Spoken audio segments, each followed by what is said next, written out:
The notification came at Soto 300 hours, Terran Standard Time. Admiral Sarah Chen was dreaming of her grandmother's garden when the emergency klaxon tore through her quarters aboard the battleship Defiance.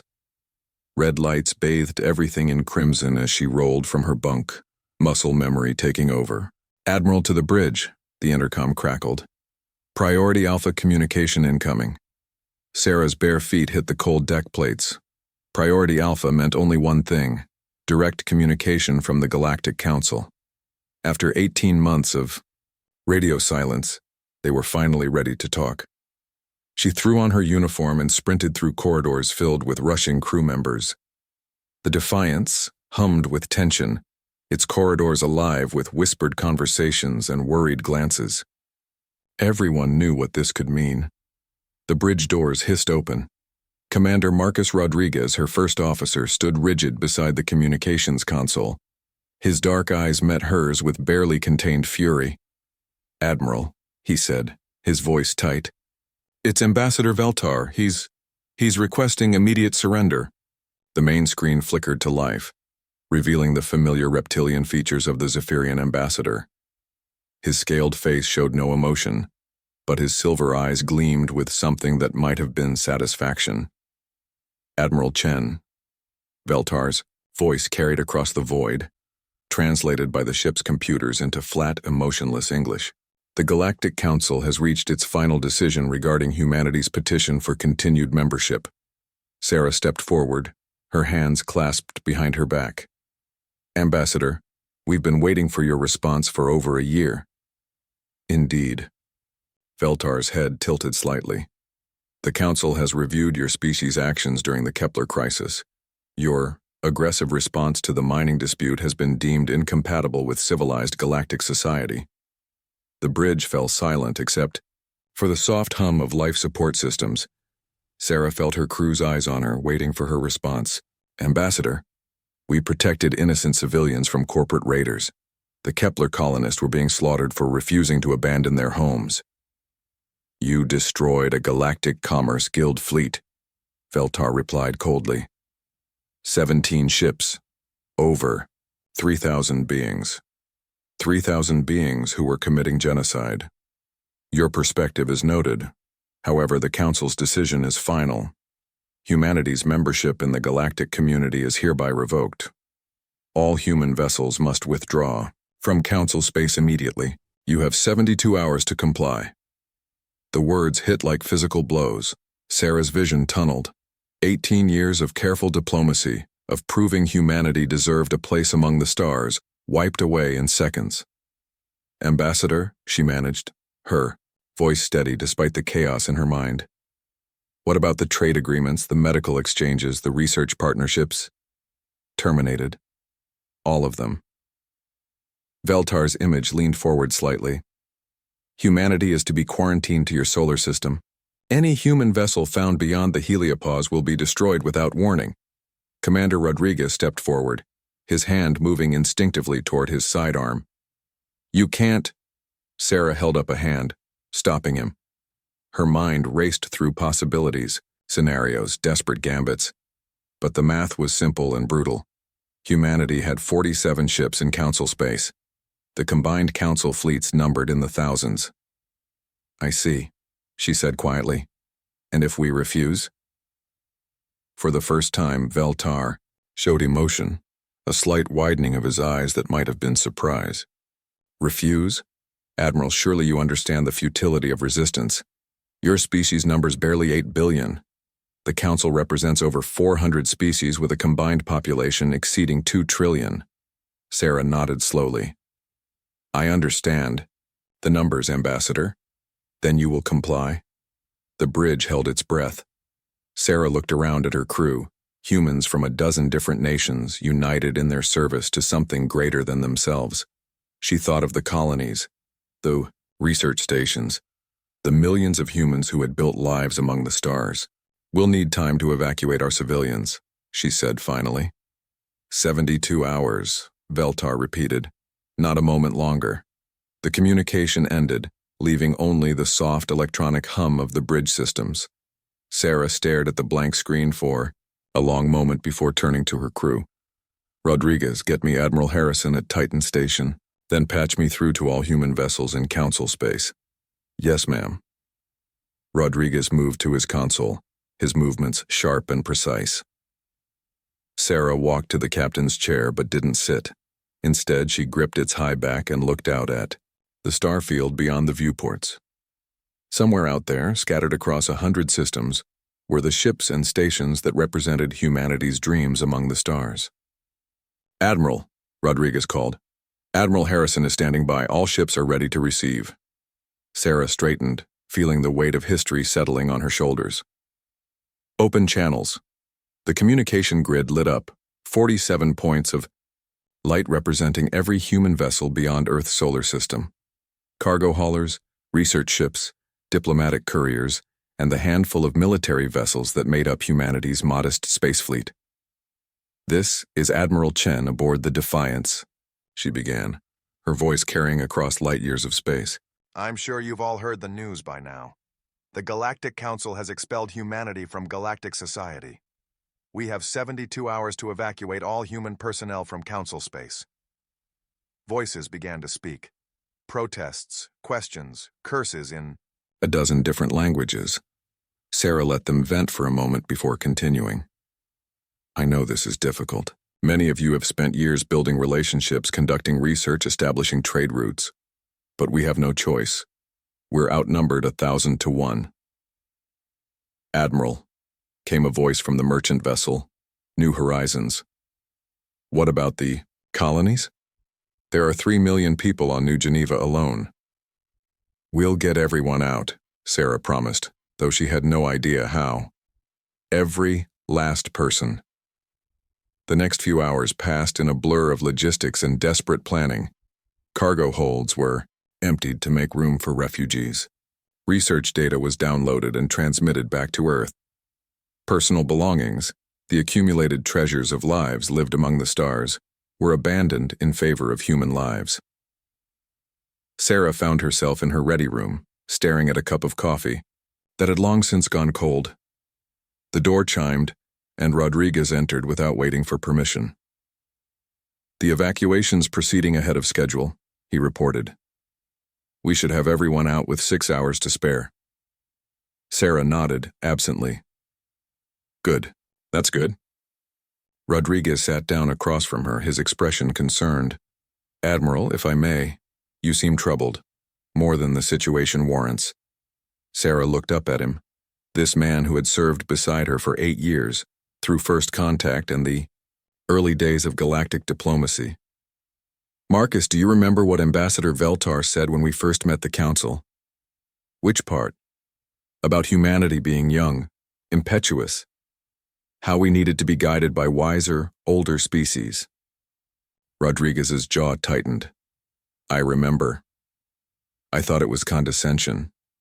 The way adults talk to children. Sarah stood and walked to the viewport, watching the distant stars. But what if it wasn't? What if they were afraid of us? Afraid? Of us? Rodriguez joined her at the viewport. Admiral, with respect, they just exiled us from the galaxy. Sarah was quiet for a long moment. When she spoke, her voice was soft, almost wondering. 17 ships, Marcus. We destroyed 17 ships to protect a single colony. Ships belonging to species that have been spacefaring for millennia.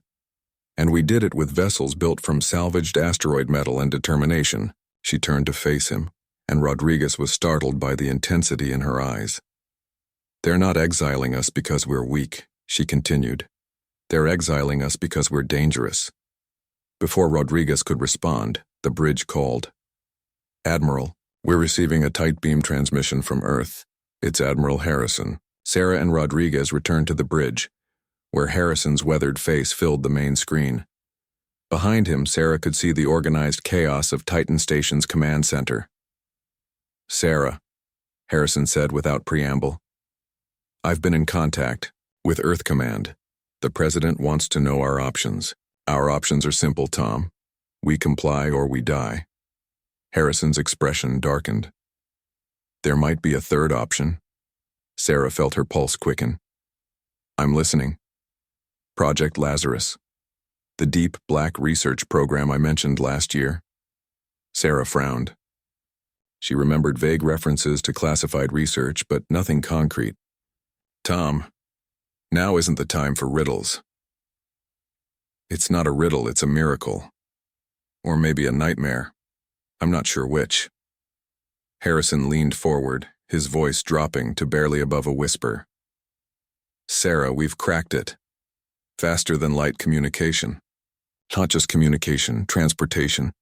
The bridge fell silent. Rodriguez gripped the railing beside him, his knuckles white. That's impossible, Sarah breathed. The Council's scientists have been working on FTL for thousands of years. They told us it couldn't be done.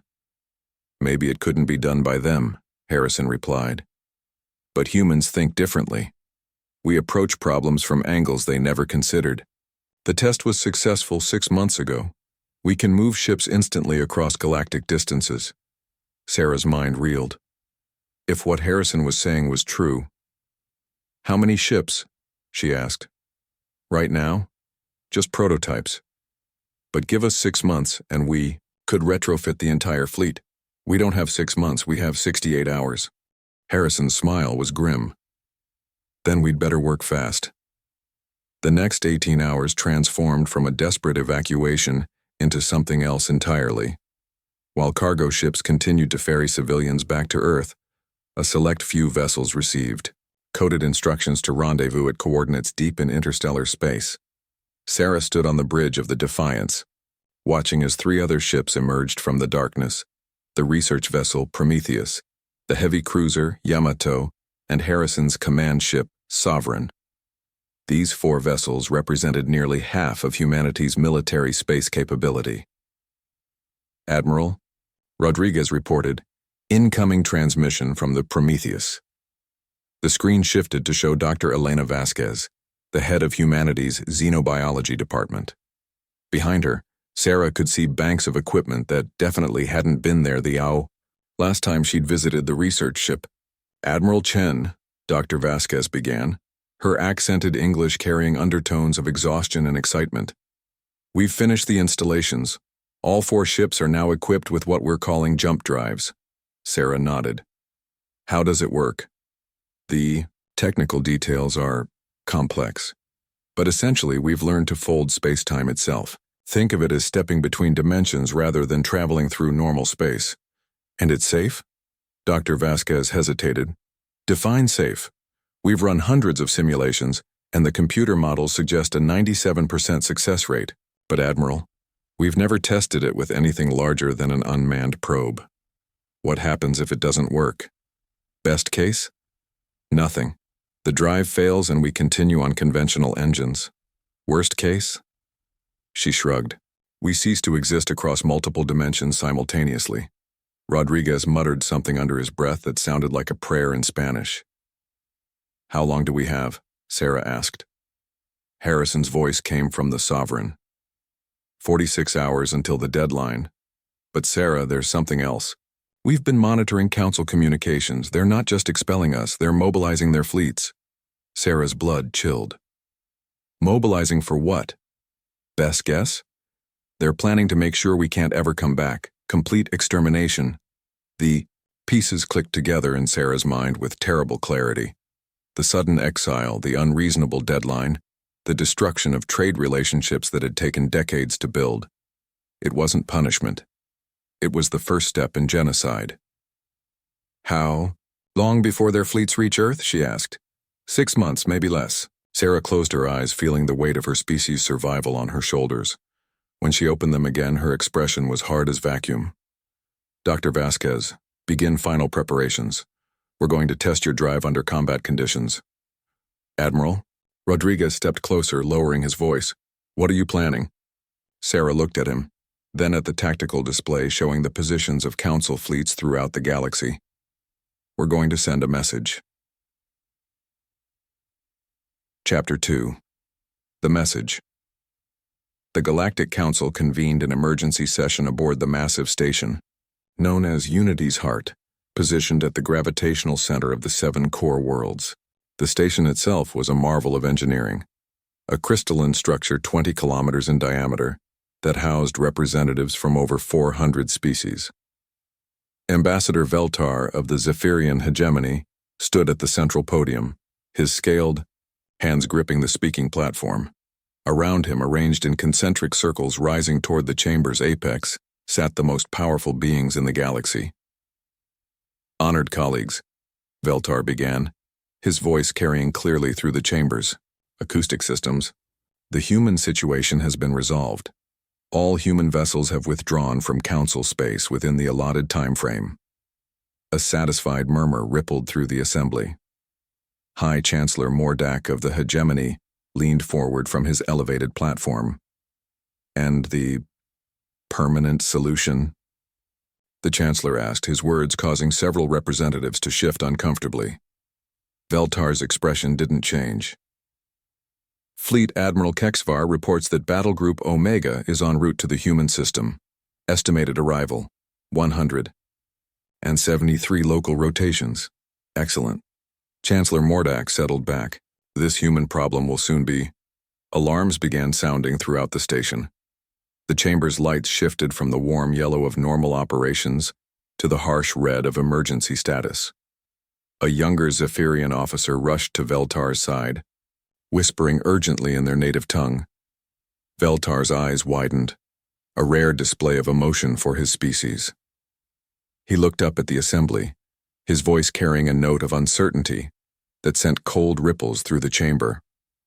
Honored colleagues, I've just received word that the humans have returned. The chamber erupted.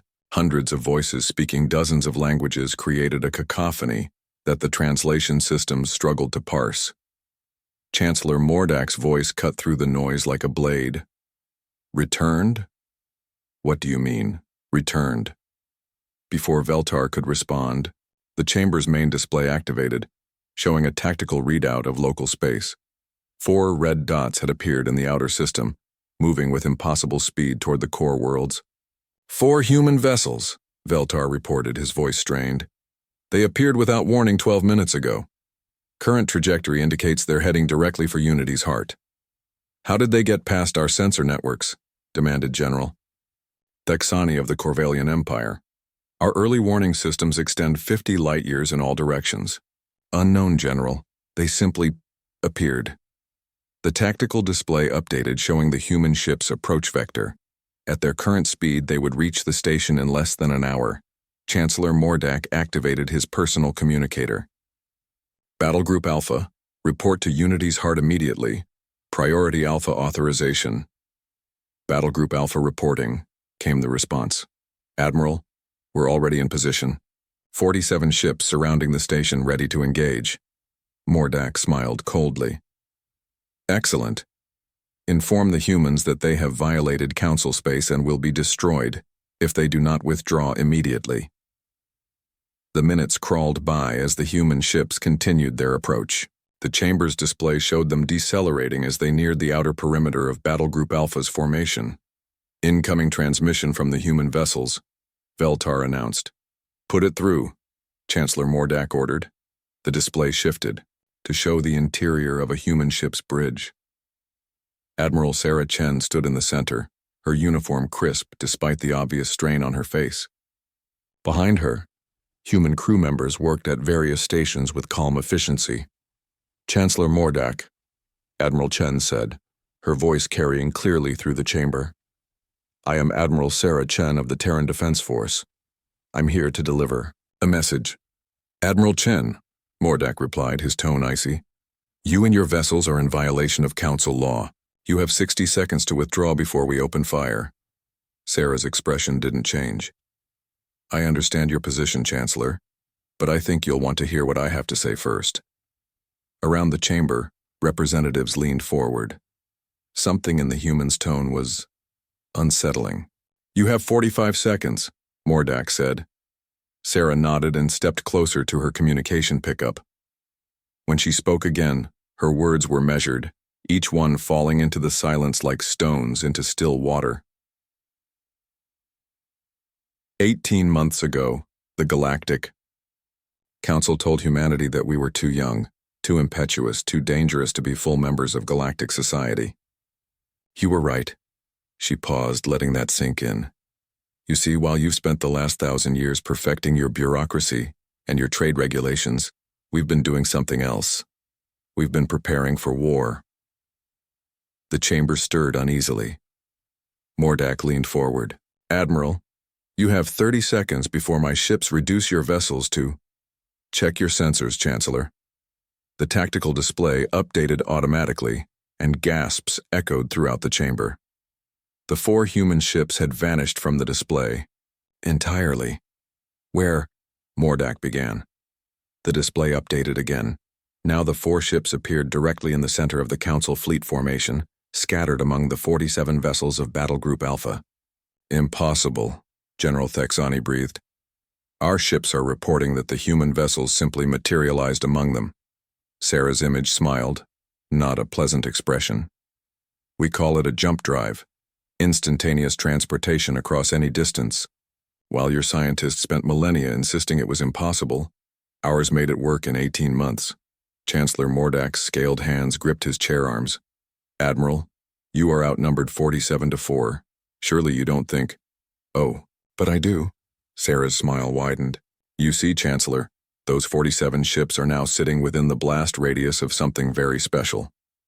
On cue, one of the human ships, the research vessel, Prometheus, began to glow with an eerie blue light. The Council ships closest to it reported massive energy readings building within the human vessel.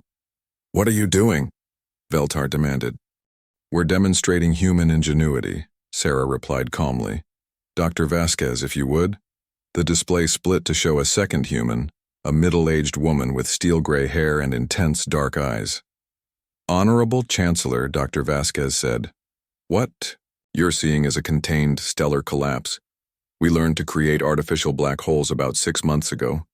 Very useful for waste disposal, as it turns out. The chamber fell silent except for the soft hum of life support systems. Of course, Dr. Vasquez continued conversationally. If we were to release the containment field, the resulting explosion would have roughly the same energy output as your sun. I calculate that everything within approximately 1 light hour would be, vaporized. Chancellor Mordak's voice came out as barely a whisper. You're bluffing. Sarah shook her head. Chancellor, let me tell you something about humans. When we're cornered, when we're threatened, when someone tries to exterminate us, we don't surrender. We innovate. She gestured to something off-screen, and the tactical display showed a new reading. Energy signatures consistent with the artificial black hole were appearing on hundreds of ships throughout Council space. What you're seeing, Sarah continued, is every human vessel currently in the galaxy, all of them equipped with jump drives, all of them carrying stellar collapse devices, and all of them positioned near major Council installations. The chamber erupted in chaos. Representatives shouted in dozens of languages while their aides frantically worked communication devices. Through it all, Sarah Chen waited patiently for order to return. Finally, Chancellor Mordak raised his hand for silence. When he spoke, his voice carried the weight of ages. What do you want? Sarah's expression didn't change. Nothing, Chancellor. This isn't a negotiation. This is a notification. You wanted to exterminate humanity? Congratulations. You've created the very thing you feared most, a species with nothing left to lose. She stepped closer to the camera, and her next words were, spoken with quiet intensity. We know about Battle Group Omega heading for Earth. We know about your plans for final solutions. So let me make this very clear. If a single Council ship enters Sol system with hostile intent, every major Council world will experience a very localized supernova. The silence in the chamber was absolute. But, Admiral, Veltar said carefully, surely you realize that such action would result in the deaths of trillions of innocent beings. Sarah's expression hardened. And yet, that didn't stop you from planning to exterminate 8 billion humans. She turned away from the camera for a moment, and when she turned back, her voice carried a note of infinite sadness. You could have had us as allies. We would have given everything to earn our place among the stars. Instead, you chose to make us enemies. So be it. The communication ended, leaving the chamber in stunned silence. After several minutes, Chancellor Mordak found his voice. Options? General Thexani consulted his tactical display. Our fleets could potentially destroy the human ships through coordinated attacks, but the humans could trigger their devices faster than we could stop them, and we have no way to detect their ships before they appear among our formations. Veltar stood slowly. Chancellor, I recommend we reconsider our position regarding humanity. You suggest we capitulate to terrorists? I suggest we avoid galactic genocide, Veltar replied quietly. The chamber fell silent again as the enormity of the situation sank in. Hundreds of species, representing trillions of lives, held hostage by a species they had dismissed as primitive. Chancellor, Mordak closed his eyes, feeling the weight of history settling on his shoulders. When he opened them, his voice was heavy with defeat. Recall Battle Group Omega. Send a message to all Council fleets. No vessel is to approach the Sol system without explicit authorization from this chamber. And the humans' demands? General, Thexani asked. They made no demands, Mordak replied bitterly. That's what makes this so terrifying. They simply wanted us to know that we created our own nightmare. As the chamber began to empty, representatives rushing to contact their home, worlds, Veltar remained behind. He stared at the tactical display, watching the red dots that represented human ships scattered throughout Council space like seeds of destruction. For the first time in his long life, the Zephyrian ambassador felt afraid. Chapter 3. The Hunt 3. Months after what historians would later call the notification, the galaxy had settled into an uneasy peace. Council fleets maintained their positions, human ships continued their silent vigil, and diplomatic channels remained closed. It was a Cold War fought with the threat of mutual annihilation, and everyone involved knew it couldn't last forever.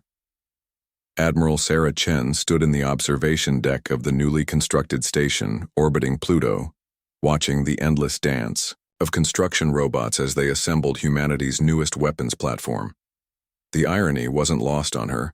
They were building instruments of war in the shadow of the planet named for the god of death. Admiral, came a voice behind her. Commander. Rodriguez approached, carrying a datapad and wearing the expression he got when delivering bad news. What is it, Marcus? Intelligence report from our deep space monitoring stations. We've detected anomalous energy signatures in the Outer Rim territories, patterns consistent with Council Black Ops ships. Sarah turned from the viewport, her expression sharpening. Show me. Rodriguez activated the datapad, projecting a holographic star map into the air between them. Red markers indicated the locations of the unusual readings, a scatter of points along what appeared to be a search pattern. They're looking for something, Sarah observed. That's what our analysts think.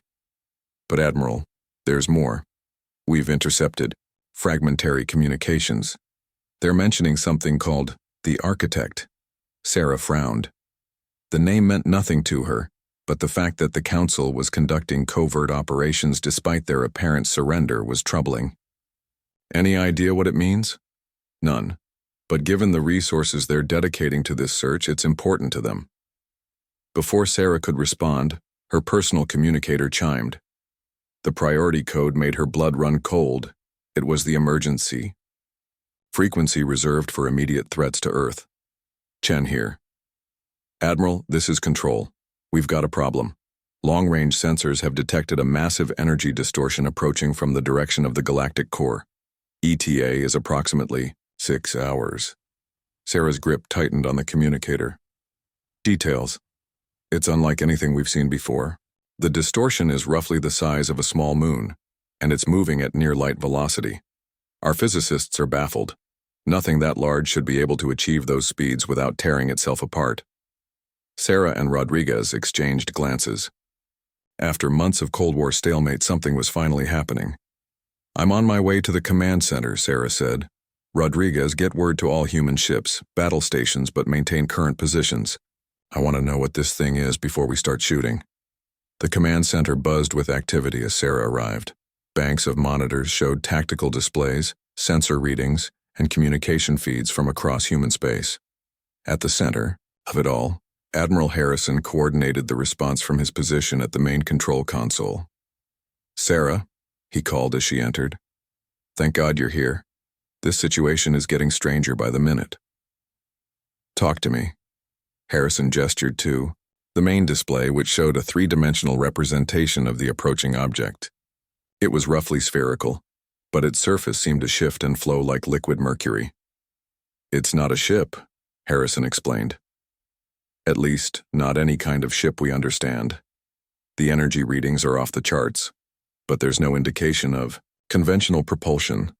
It's like the thing is warping space around itself to move." Sarah studied the display, her tactical mind racing through possibilities. Any attempt at communication? None. It's completely inert on all frequencies.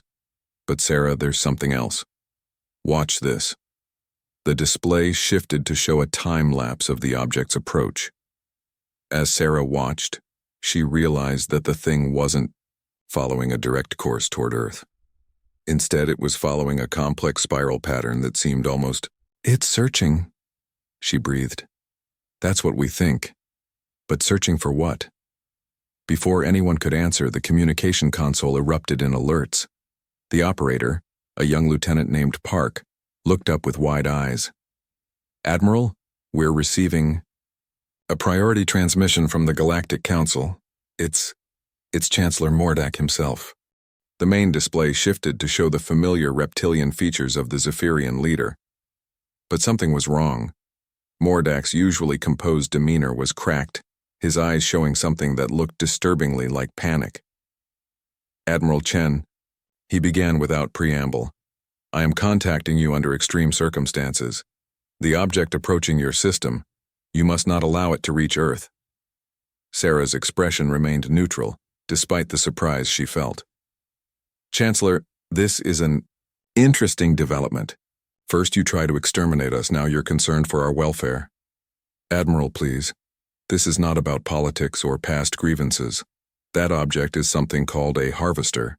It is older than our civilization, older than any civilization in this galaxy.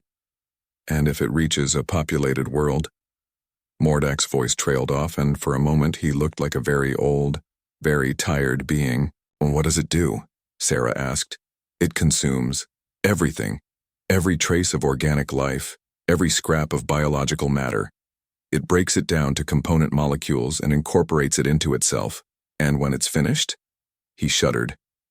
"When it's finished, it creates more of itself." The command center fell silent except for the soft hum of electronics. Sarah felt a chill run down her spine as the implications sank in. "How many are there?" "We don't know. This is the first one detected. In over 10,000 years. The last time..." Mordak paused, clearly struggling with memories he'd rather not share. "The last time it took the combined fleets of 50 species to destroy a single harvester. And even then we lost over half our ships." Sarah looked at the tactical display, then back at Mordak. "Why are you telling us this? According to you, we're the enemy." Mordak's laugh was bitter. "Admiral, if that thing reaches Earth and consumes your species, it will become exponentially more dangerous. Humans are adaptable, creative. The harvester would incorporate those traits. It would become something we couldn't possibly stop." The pieces suddenly clicked together in Sarah's mind. "The Architect. Your ships have been searching for something called the Architect." Mordak's eyes widened in surprise. "How did you..." "Never mind. Yes, the Architect. Legend says it was the being that created the harvesters eons ago. If the legends are true, the Architect might be the only thing that can control them. And you've been searching for this Architect instead of warning us about the harvester? We hoped to find the Architect before the harvester arrived. If we could locate it, convince it to help." Mordak's shoulders sagged. "Our search has been unsuccessful." Sarah made a decision that would have seemed impossible just hours before. "Chancellor, I'm prepared to discuss a temporary ceasefire to deal with this threat. But I want full tactical data on the harvesters, and I want it now." Agreed, transmitting all available data. The communication ended, and within minutes the human computers were processing terabytes of Council intelligence. Dr. Vasquez appeared on screen from the research station at Jupiter, her expression grim as she reviewed the data. "Admiral," she said, "this is worse than I thought. According to these records, a single harvester consumed an entire star system in the Andromeda Galaxy 2,000 years ago.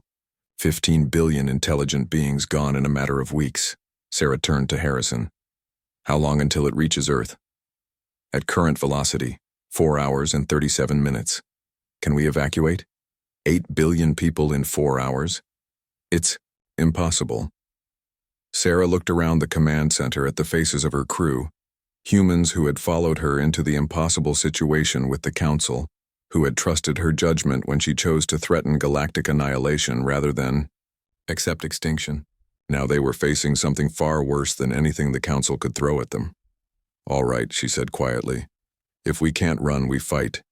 Get me Admiral Jang at Mars Command, Captain Okafor at the Luna Defense Grid, and every ship captain in the system. It's time to see what human ingenuity can do against an ancient nightmare." As the command center erupted in activity, Sarah found herself thinking about her grandmother's garden, the peaceful place she'd been dreaming about when this all began.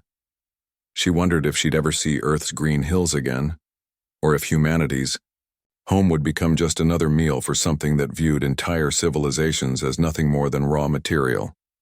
Outside the command center's viewports, construction robots continued their work on the weapons platforms, unaware that they might be building humanity's last line of defense against something that had been consuming worlds since before Earth's sun was born. The hunt was about to begin, and for the first time since leaving Council space, Sarah Chen wasn't sure humanity was the predator. Chapter 4. The Stand. The Harvester emerged from hyperspace like a wound in reality itself. Admiral Sarah Chen watched from the command deck of the orbital platform as sensors struggled to process what they were seeing.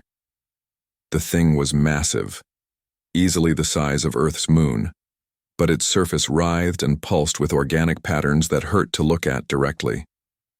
"Sensor analysis complete," reported Lieutenant Park, her voice tight with barely controlled fear. "The object is, Admiral, it's not following any known laws of physics. The mass readings are inconsistent, the energy output is impossible, and there are biological signatures mixed in with technological ones." "Life signs?" Sarah asked.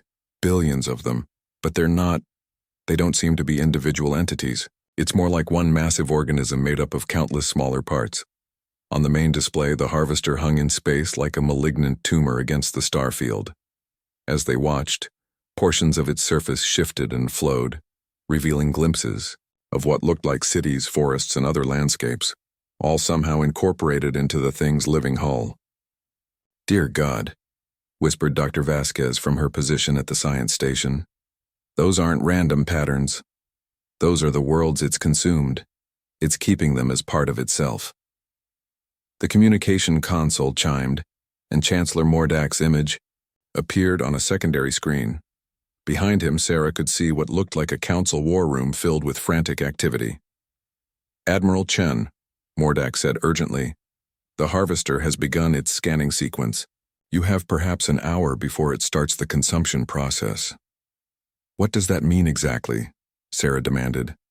"It will begin by sampling Earth's biosphere, taking small portions of various life forms to analyze them. Then it will start the real feeding. Atmospheric processors will be deployed to break down your planet's ecosystem at the molecular level. The process is usually complete within 48 hours. Sarah felt her blood turn to ice. 48 hours to consume an entire world. "Admiral," came a new voice from the communication grid. Admiral Jang's weathered face appeared on another screen, speaking from Mars Command. "Long-range sensors show the thing is deploying smaller objects, hundreds of them heading toward Earth. Harvester drones," Mordak confirmed grimly. "Each one is capable of processing thousands of tons of organic matter per hour. Admiral, you must understand. Conventional weapons will not stop this thing. The Harvester's hull is composed of compressed matter from dozens of consumed worlds.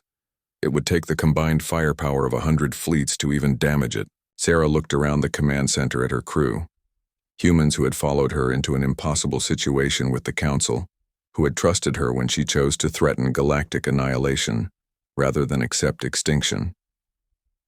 Now they faced something that made their previous enemies look like children with toys. "Then we don't use conventional weapons," she said quietly. Dr. Vasquez looked up from her console, hope flickering in her dark eyes. "Admiral, the stellar collapse devices, if we could get one close enough to the harvester." "Would it work?" Sarah asked. "In theory, yes. The artificial black hole would consume the harvester just as easily as it would consume anything else. But the delivery system..." Dr. Vasquez shook her head. "The harvester's defensive capabilities are beyond anything we've encountered. Any ship attempting to approach would be destroyed long before reaching effective range." Sarah stared at the tactical display, her mind racing through possibilities. The harvester hung in space like a nightmare made manifest, its surface writhing, with the remains of worlds it had consumed. Smaller objects, the drones Mordak had mentioned, were streaming toward Earth like a plague of mechanical locusts. "What about the jump drives?" she asked suddenly. Dr. Vasquez blinked. "What about them? Could we jump a stellar collapse device directly into the harvester's interior?" The command center fell silent as everyone processed the implications. Dr. Vasquez's fingers flew over her console, running calculations. "It's possible," she said slowly. "But Admiral, the energy requirements would be enormous. We'd need to channel power from every human ship in the system, and even then, the dimensional coordinates would have to be perfect. If we're off by even a few meters, the device could materialize inside solid matter and detonate prematurely," Harrison finished. "Exactly. It would destroy the ship carrying it and accomplish nothing." Sarah nodded slowly. "What if we don't put it on a ship?" "I don't understand." "What if we jump the device by itself? No ship, no crew, just the stellar collapse device appearing directly in the harvester's core?" Dr. Vasquez's eyes widened as she grasped the concept. That might actually work. We could program the device to activate immediately upon materialization. But Admiral, the power requirements are still prohibitive. We'd need to drain every ship in the fleet simultaneously." "Then that's what we do." Sarah turned to the communication grid. "All human vessels, this is Admiral Chen. I need every ship to redirect full power to jump drive systems immediately. We're going to attempt something that's never been tried before." Over the next hour, humanity's scattered fleet began the most complex coordination effort in their species' history. Ships from throughout the solar system, military vessels, cargo haulers, research platforms, even civilian transports, all began channeling their power into a massive network of jump field generators. Meanwhile, the harvester's drones had reached Earth's upper atmosphere and begun their grisly work. Atmospheric processors the size of office buildings descended through the clouds, their alien machinery beginning to break down the planet's ecosystem at the molecular level. "Atmospheric composition is changing rapidly," reported Lieutenant Park. "Oxygen levels dropping, nitrogen increasing. The processors are converting our atmosphere into something more suitable for their needs." Sarah watched the real-time feeds from Earth's surface with growing horror. The drones moved like living things, but their purpose was purely mechanical, breaking down everything they encountered into component molecules. Forests withered and died in minutes. Lakes boiled away to nothing. Cities stood empty as their populations fled to underground shelters that offered only temporary protection. "Admiral," Dr. Vasquez called from her station, "power levels are approaching minimum thresholds. We can attempt the jump in approximately 10 minutes. "Confirmed," Sarah replied. "All ships report ready. The stellar collapse device is armed and programmed." On the main display, the harvester continued its work with mechanical precision. Sarah could see new patterns forming on its surface, cities and landscapes that looked disturbingly like Earth's major population centers. The thing was already incorporating her world into itself, treating human civilization like just another meal to be digested. 5 minutes to jump, Dr. Vasquez announced. That's when everything went wrong. The harvester's surface suddenly erupted with new activity. Massive weapon systems emerged from its writhing hull. Energy cannons the size of skyscrapers that began tracking toward the human fleet. "It knows what we're planning," Harrison said grimly. "The thing is smarter than we thought." Beams of coherent energy lanced across space, striking 3 human ships simultaneously. The vessels didn't explode. They simply ceased to exist, vaporized, by weapons that channeled the power of stars. "We're losing power," Dr. Vasquez shouted over the alarms. "The network is collapsing." More ships died as the Harvester's weapons found their targets. Each loss reduced the power available for the jump, pushing the attempt further beyond possibility.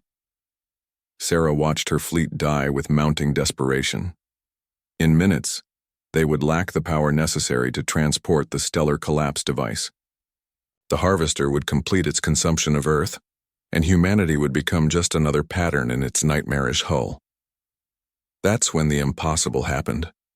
Space itself seemed to tear open near the Harvester, and through the rift came something that defied description. It was roughly humanoid in shape, but composed entirely of what looked like living starlight. Energy cascaded from its form in patterns that hurt to perceive directly. "What is that?" Sarah breathed. Chancellor Mordak's voice came through the communication link, filled with awe and terror. "The architect. After 10,000 years of searching, it has finally revealed itself." The being of light moved toward the Harvester with fluid grace, and where its energy touched the ancient machine, changes began to occur. The Harvester's aggressive movements slowed, its weapons powering down as some form of communication passed between creator and creation. "Can you understand what they're saying?" Sarah asked. "No," Mordak replied. "Their communication takes place on frequencies beyond our comprehension. But Admiral, this may be your chance. The Harvester is distracted." Sarah looked at the power readings. They were still dropping, but they might be enough for one attempt. "Dr. Vasquez, can we make the, jump? It's marginal, but possible. Admiral, if this doesn't work." "I know." Sarah took a deep breath. "All ships, prepare for final power transfer. This is our only shot." The stellar collapse device materialized inside the Harvester's core with a flash of displaced energy. For a moment, nothing happened. Then the ancient machine began to convulse as the artificial black hole activated, creating a gravitational singularity in its very heart. The Harvester's death was spectacular and terrible. The creature that had consumed worlds for eons was torn, apart from within, its massive form collapsing into the hungry darkness it had carried in its belly. The patterns on its surface, the cities and landscapes of 1,000 dead worlds, flickered and faded as the thing that had preserved them was finally destroyed. But the victory came at a price. The architect, still locked in communion with its dying creation, was caught in the gravitational collapse. The being of living light was pulled into the singularity, along with the Harvester, its form stretching and distorting as it fell past the event horizon. In its final moments, the architect turned toward Earth, and somehow Sarah knew it was looking directly at her. When it spoke, its words bypassed her ears entirely, appearing directly in her mind with the weight of eons behind them. "The young species shows promise. Perhaps there is hope after all."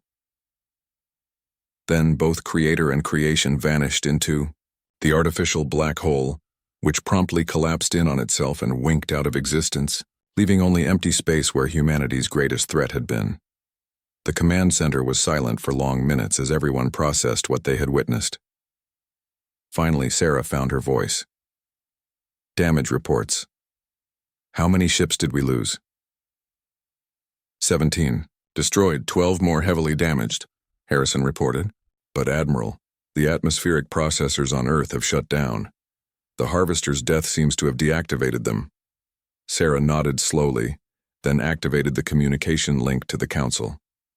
Chancellor Mordak's image appeared, and for the first time since she'd known him, the Zephyrian leader looked genuinely humbled. "Admiral Chen," he said quietly, "on behalf of the Galactic Council, we owe you a debt that can never be repaid. Your species has saved not just Earth, but potentially every world in the galaxy." Sarah looked at him for a long moment before responding. "Chancellor, 3 months ago you tried to exterminate us. Today we saved you. I'd say we're even. Even? Mordek's expression was unreadable.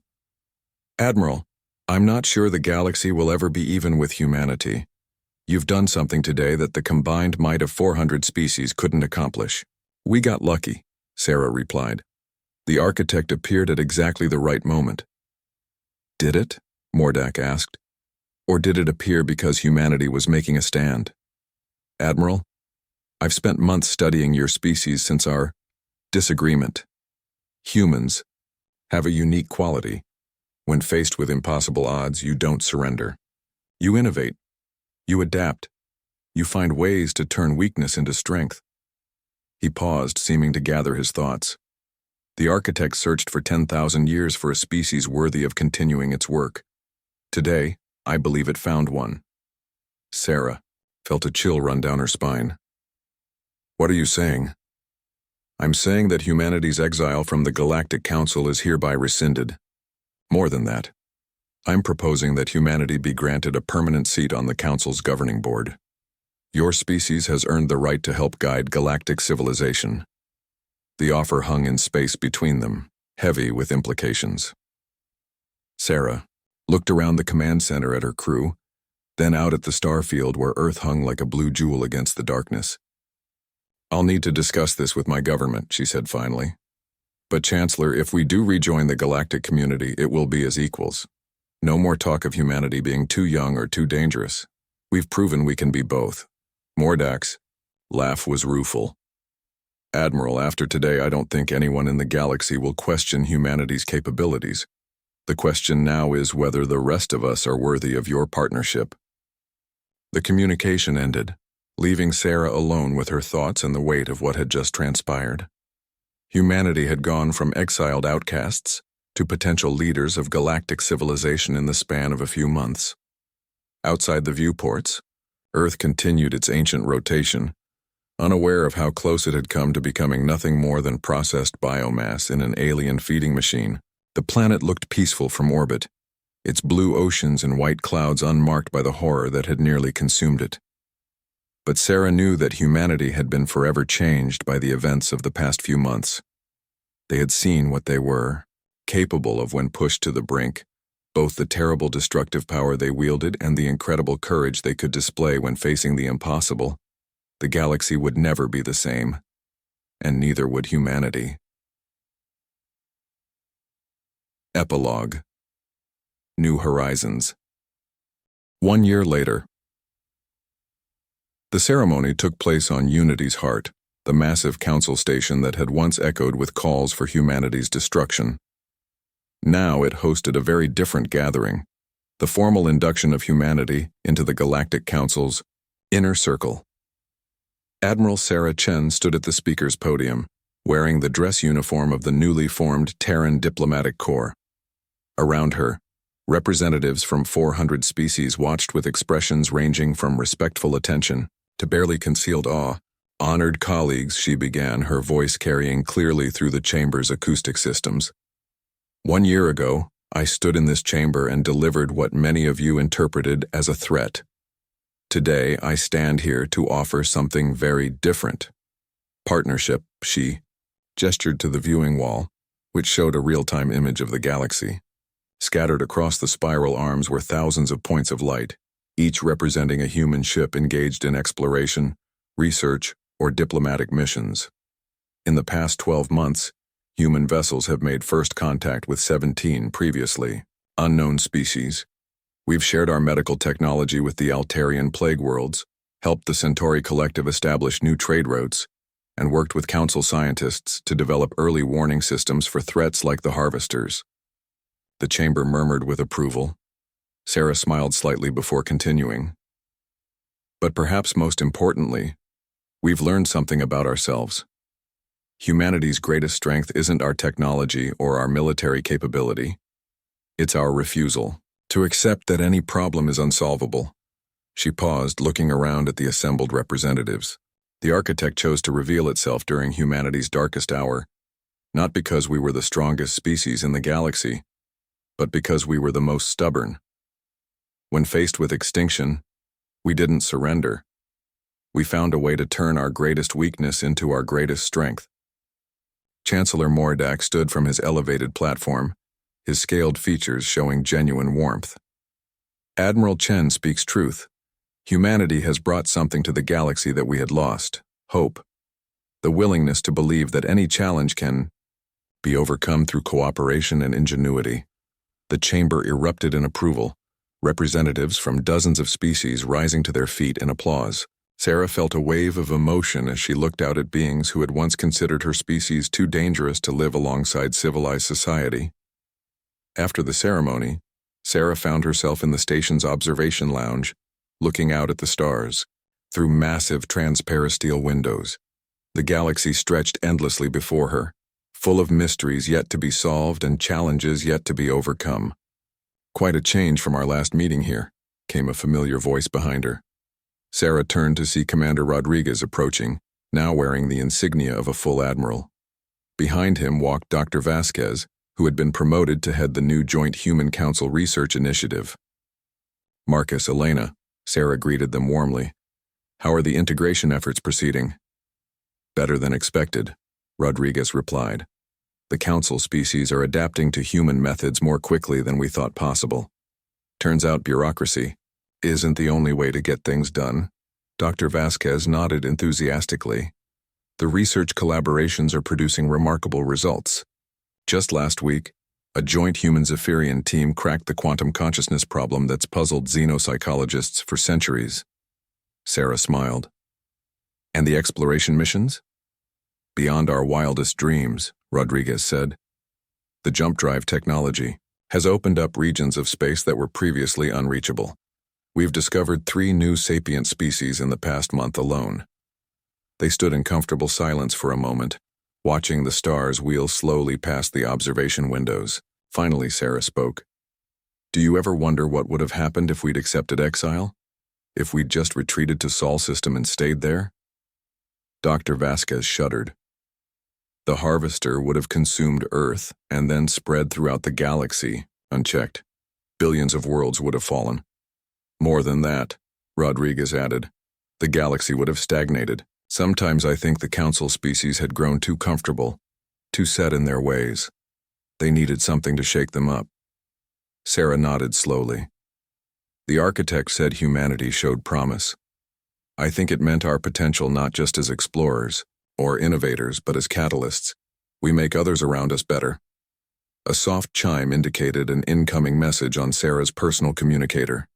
She activated it to find Admiral Harrison's weathered face smiling back at her.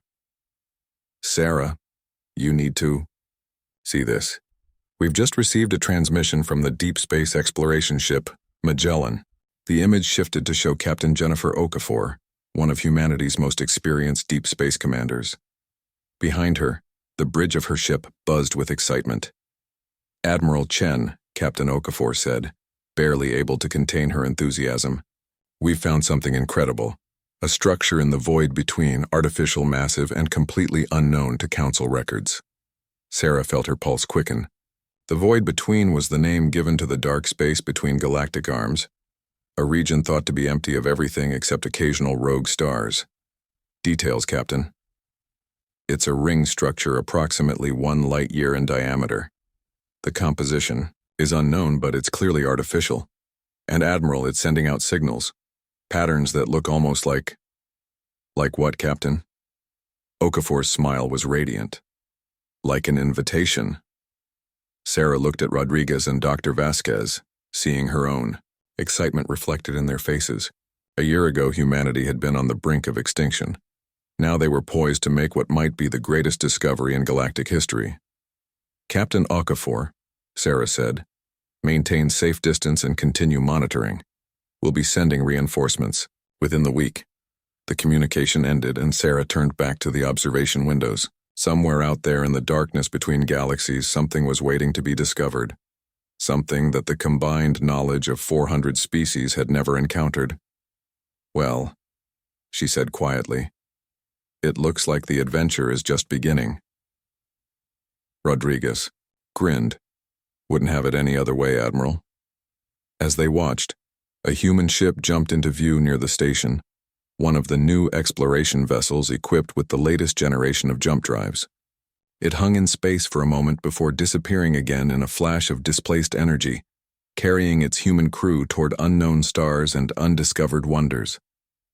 The galaxy was vast, full of mysteries and challenges that would take humanity centuries to explore. But for the first time in their history, humans weren't facing those challenges alone. They had allies, partners, and friends among the stars. And somewhere in the darkness between galaxies, something ancient was waiting to meet the young species that had refused to accept extinction. The story of humanity among the stars was just beginning, but that, as they say, is another tale entirely. The end.